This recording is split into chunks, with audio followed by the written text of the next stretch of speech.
¿Qué onda, aficionados y aficionados? ¿Cómo están? Ahora hablemos del fútbol femenil en México, una liga que ha venido creciendo pero aún no consolidada como nos gustaría a todos. Esto se debe a una serie de factores, sobre todo a la falta de interés de muchos patrocinadores, dirigentes y de aficionados. De hecho, aún hay muchos aficionados que siguen prefiriendo ver los partidos de la categoría varonil a la femenil. Aquí la cuestión es ¿por qué? Hay quienes consideran que el nivel de la liga femenil es tan malo que ni siquiera vale la pena verse. También es verdad que hay ciertos argumentos machistas que dicen que las mujeres no son buenas para el fútbol, lo cual no es cierto. Desde hace ya varios torneos hasta la actualidad, en 2020, podemos ver cómo Chivas Femenil es mucho mejor que su categoría varonil, mientras los jugadores del Guadalajara se matan por poder demostrar esa supuesta grandeza de la que hablan. El equipo solamente da pena, da pie a críticas y se ve envuelto en escandalitos, mientras que la versión femenil del Guadalajara es un equipo que verdaderamente se concentra en jugar, en ganar y sobre todo en golear. De hecho, es uno de los 4 equipos que constantemente está peleando por buscar el título. Con 4 me refiero a América, el ya mencionado Chivas, Monterrey y Tigres. Pero ciertamente hay muchos otros factores que influyen en este tema y hay que ir mucho más allá de lo que solamente se ve en la superficie. Así que no te vayas, quédate conmigo hasta el final de este video.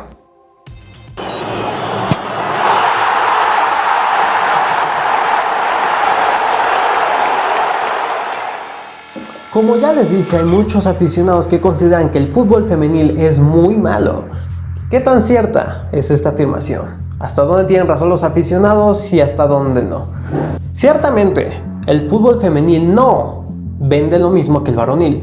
Su nivel de espectáculo y deportivo tampoco es tan bueno como el varonil. Es verdad que a algunas jugadoras les falta mucha técnica y tienen que mejorar y trabajar demasiado para poder ofrecer un nivel de espectáculo mucho más alto. Pero este no es un argumento machista como seguramente muchos ya podrán estar pensando. No, de hecho es algo bastante lógico tomando en cuenta que el fútbol femenil estuvo prohibido.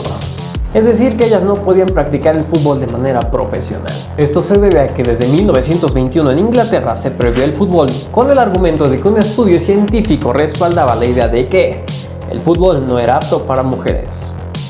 Hecho que repercutió en todo el mundo y las mujeres que querían jugar fútbol tenían que hacerlo en sitios muy aislados, de manera amateur e incluso clandestinamente. No podemos comparar los años y décadas que ha tenido el fútbol varonil con los escasos 4 años que lleva la liga femenil de siquiera existir. Para aquellos que no se acuerdan, la Liga MX femenil existe desde diciembre del 2016, lo cual le abrió la oportunidad a muchos futbolistas que deseaban jugar en algún equipo. Sin embargo, como ustedes entenderán, todo esto es un proceso largo, que lleva tiempo y que debe estarse desarrollando. También hay que entender que si el fútbol femenil en México y en general en el mundo no se ha podido ver tan atractivo como lo es el varonil actualmente, es porque a lo largo de la historia se ha enfrentado a obstáculos principalmente estructurales, donde no se le dio a la mujer la oportunidad de jugar fútbol de manera profesional. Ahora, esto no significa que las jugadoras sean malas, no, porque el talento femenil es muy bueno. Y de hecho, aún en estos pocos años que hemos visto a las mujeres jugar, nos han demostrado cosas muy interesantes, entregándonos partidos verdaderamente emocionantes. Pero bien, después de haber hablado de lo que ocurrió en el pasado, ¿cuáles son los problemas actuales que enfrenta la Liga MX femenil? Sin duda nos encontramos con problemas muy grandes. Uno de ellos es la falta de interés de los clubes en sus equipos femeniles.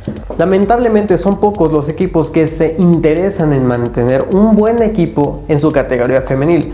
Tal es el caso de Tigres, de Rayadas, de las mismas Chivas y del América. Pero hay muchos otros que solamente tienen un equipo en esta categoría porque la liga misma se los exige. Pero si por ellos fueran, sus dueños buscarían la manera de deshacerse del equipo femenil que tienen. Y al no haber un interés de la afición, un interés lo suficientemente grande, los medios de comunicación tampoco hacen gran cosa. Es decir, tenemos un problema más. Los medios no dan la cobertura mediática necesaria para que el fútbol femenil crezca, se difunda, se desarrolle. Otro problema muy grande y muy preocupante son las malas condiciones laborales que se le ofrecen a las jugadoras.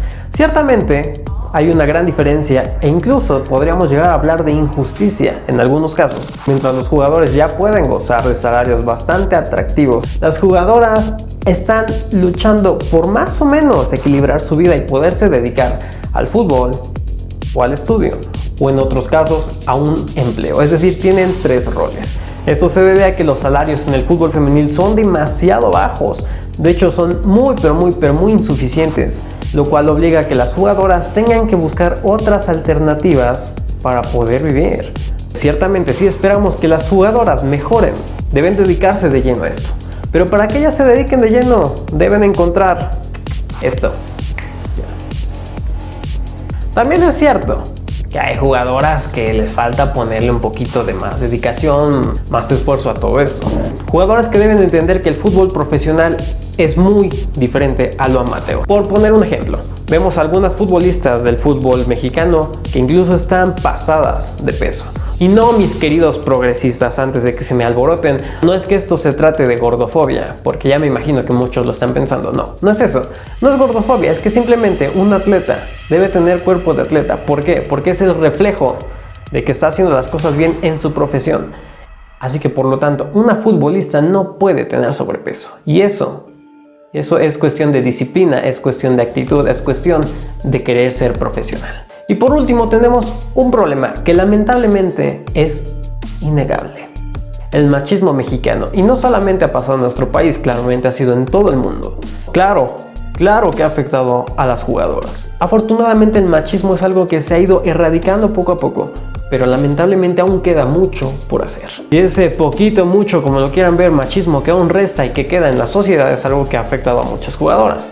Yo mismo he visto aficionados expresarse de una manera muy déspota del fútbol femenil, argumentando que las jugadoras no pueden jugar fútbol porque no se les da, que el fútbol es un deporte únicamente apto para hombres, que las futbolistas no son capaces de brindar espectáculo o que ni siquiera son buenas con el balón. Claramente afirmaciones que son simple y sencillamente absurdas y ridículas. Como ya les dije, hay ejemplos de equipos que son mucho mejor en su categoría femenil que la varonil, y no solamente en México, también en todo el mundo. Entonces ciertamente este maldito machismo es algo que ha estado afectando mucho al fútbol femenil. Estos son los principales, los problemas más significativos que han afectado, o por lo menos han alentado el desarrollo del fútbol femenil en México.